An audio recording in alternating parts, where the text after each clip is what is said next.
বাংলাদেশের ছাত্র রাজনীতির ইতিহাসে এবং জাতীয় রাজনীতির প্রেক্ষাপটে সাম্প্রতিক সময়ে জগন্নাথ বিশ্ববিদ্যালয়ে যে অভাবনীয় ঘটনাটি প্রত্যক্ষ করা গেল তা নিঃসন্দেহে এক নজিরবিহীন অধ্যায় হিসেবে বাংলাদেশের রাজনৈতিক ইতিহাসে স্বর্ণাক্ষরে চিহ্নিত হয়ে থাকবে।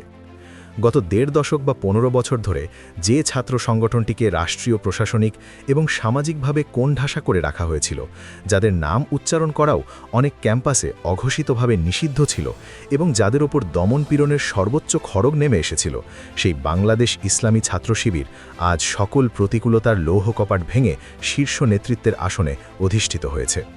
জগন্নাথ বিশ্ববিদ্যালয়ের এই ছাত্র সংসদ নির্বাচন বা জকসু কেবল একটি সাধারণ নির্বাচন বা নিছক ক্ষমতা পরিবর্তনের খেলা ছিল না, বরং এটি ছিল দীর্ঘদিনের জমে থাকা রাজনৈতিক সমীকরণের এক বিশাল বিস্ফোরণ এবং একটি নীরব বিপ্লব।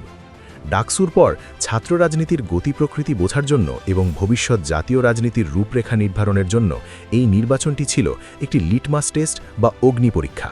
আর এই কঠিন পরীক্ষায় ছাত্র শিবির দ্ব্যর্থহীনভাবে প্রমাণ করেছে যে ভোটের মাঠে তাদের সাংগঠনিক ভিত্তি কতটা মজবুত এবং তৃণমূল শিক্ষার্থীদের সাথে তাদের আত্মার সম্পর্ক কতটা গভীর ও অবিচ্ছেদ্য।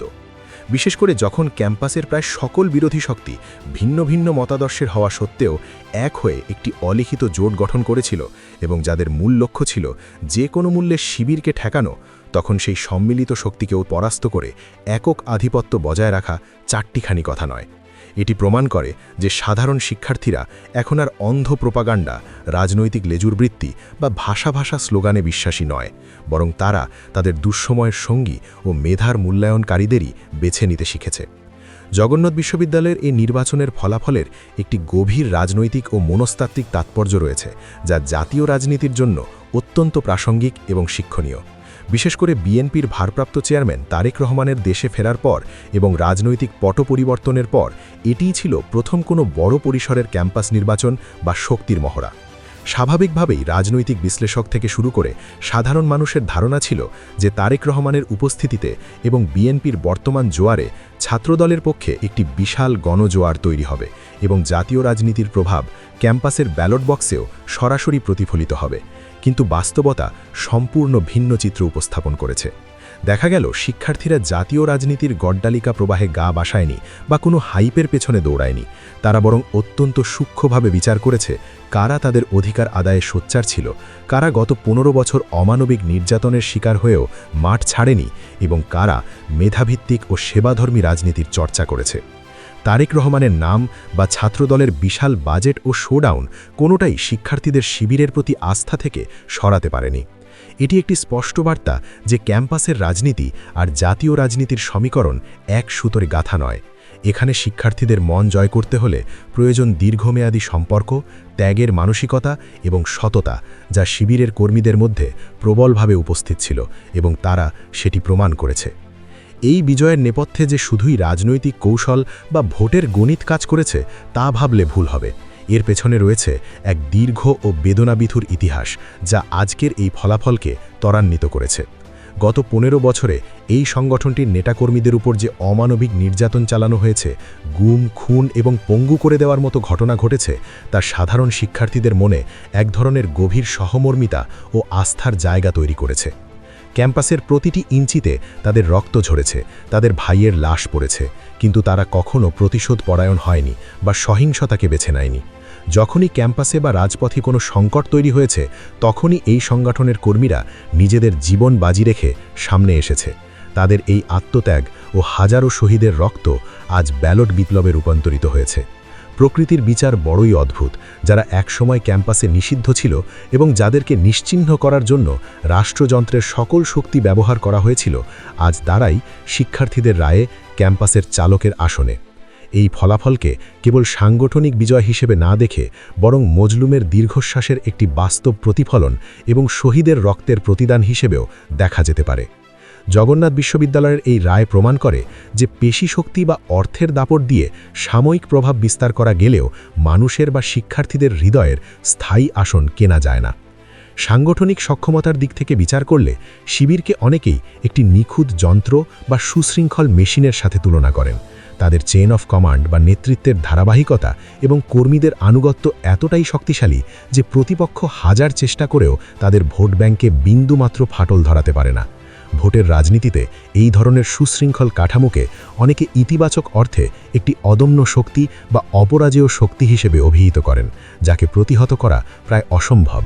জগন্নাথ বিশ্ববিদ্যালয়ে মিডিয়া কাভারেজ বা বাহ্যিক শোডাউনে অন্যদের এগিয়ে থাকতে দেখা গেলেও ভোটকেন্দ্রের ভেতরের চিত্র ছিল সম্পূর্ণ ভিন্ন। সেখানে শিবিরের নীরব বিপ্লব বা সাইলেন্ট ভোটাররা ঠিকই তাদের দায়িত্ব পালন করেছে। তারা কোনো হইচই বা বিশৃঙ্খলা না করে অত্যন্ত সুকৌশলে নিজেদের পছন্দমতো নেতৃত্ব নির্বাচন করেছে। এই কৌশল এবং সাংগঠনিক দৃঢ়তাই হল তাদের মূল শক্তি, যা টাকার অঙ্কে বা মিডিয়া হাইপ দিয়ে পরিমাপ করা অসম্ভব। তারা প্রমাণ করেছে যে রাজনীতি কেবল স্লোগান নয়, এটি একটি বিজ্ঞানসম্মত প্রক্রিয়া এবং মানুষের মনের দুয়ারে পৌঁছানোর সাধনা। জগন্নাথ বিশ্ববিদ্যালয়ের এই ফলাফল জামায়াতে ইসলামের জাতীয় রাজনীতির জন্য একটি বিশাল সতর্কবার্তা এবং একই সাথে একটি সুবর্ণ সুযোগ ও গেম চেঞ্জার হতে পারে। জামায়াতের নীতি নির্ধারকদের এখন গভীরভাবে অনুধাবন করা উচিত এবং ঘুম থেকে জেগে ওঠা উচিত যে তাদের হাতে থাকা সবচেয়ে শক্তিশালী অস্ত্রটি হল তাদের ছাত্র সংগঠনের এই বিশাল ও নিবেদিত প্রাণ জনশক্তি। পরিসংখ্যান ও বাস্তব তথ্য উপাত্ত অনুযায়ী বর্তমানে সক্রিয় কর্মী এবং গত কয়েক দশক ধরে এই সংগঠনের সাথে যুক্ত থাকা সাবেক সদস্যদের মিলিয়ে সারা দেশে প্রায় 50 লাখের মতো অত্যন্ত প্রশিক্ষিত ও আদর্শিক জনশক্তি রয়েছে। এই জনশক্তি যদি সঠিকভাবে ও পরিকল্পনা মাফিক কাজে লাগানো যায়, তাহলে জাতীয় নির্বাচনেও জগন্নাথ বিশ্ববিদ্যালয়ের মতো ফলাফল পুনরাবৃত্তি করা শতভাগ সম্ভব। জামায়াতের উচিত হবে আগামী দিনগুলিতে কোনো জোটের দিকে না তাকিয়ে বা প্রশাসনের ওপর ভরসা না করে নিজেদের এই বিশাল কর্মী বাহিনীকে সরাসরি মাঠে নামিয়ে দেওয়া।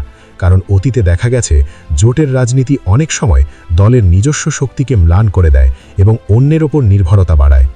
একটু কৌশলগতভাবে চিন্তা করলে দেখা যায় এই 50 লাখ জনশক্তি যদি নির্বাচনী মাঠে সক্রিয় ভূমিকা পালন করে, তাহলে দেশের রাজনৈতিক শীর্ষ দৃশ্যপট সম্পূর্ণ পাল্টে যেতে পারে। প্রথমত, প্রতিটি ভোটকেন্দ্রে যদি অভিজ্ঞ ও প্রশিক্ষিত অন্তত 10 জন কর্মীও পাহারায় থাকে, তাহলে সেখানে ভোট চুরুকি, সিল মারা বা রিগিং করার সাহস কেউ করবে না, কারণ তারা জানে কিভাবে ভোট রক্ষা করতে হয়। দ্বিতীয়ত, প্রতিটি ঘরে ঘরে যদি এই কর্মীরা বিনয় ও আদব কায়দার সাথে ভোট প্রার্থনা করে এবং মানুষের সুখ দুঃখে পাশে দাঁড়ায়, তাহলে সাধারণ মানুষ তাদের ফেরাতে পারবে না। কারণ এই কর্মীরা টাকার বিনিময়ে কাজ করে না, তারা কাজ করে একটি নির্দিষ্ট আদর্শ ও বিশ্বাসের জায়গা থেকে এবং আল্লাহর সন্তুষ্টির জন্য। তাদের এই স্পিরিট বা জাজবা অন্য কোনো রাজনৈতিক দলের ভাড়া করা কর্মীদের মধ্যে খুঁজে পাওয়া দুষ্কর। তৃতীয়ত, প্রশাসনের যে কোনো পক্ষপাতিত্ব বা অন্যায় আচরণের বিরুদ্ধে রুখে দাঁড়ানোর মতো সাহস কেবল এই আদর্শিক কর্মীদেরই আছে। তাই জামায়াতে ইসলামের এখন উচিত হবে তাদের এই ঘরের শক্তিকে সর্বোচ্চ ব্যবহার করা। আগামী নির্বাচনে যদি এই বিশাল জনশক্তিকে মাত্র 1 মাসের জন্য সর্বশক্তি দিয়ে জান প্রাণ বাজি রেখে মাঠে নামিয়ে দেওয়া যায়, তাহলে ক্ষমতার মজধন উল্টে দেওয়া এবং একটি ভূমিধস বিজয় অর্জন করা মোটেও অসম্ভব কিছু নয়। জগন্নাথ বিশ্ববিদ্যালয় সেই পথই দেখিয়ে দিয়েছে। এখন শুধু প্রয়োজন সেই অভিজ্ঞতার আলোকে জাতীয় পরিসরের সঠিক পরিকল্পনা ও তার যথাযথ পালন।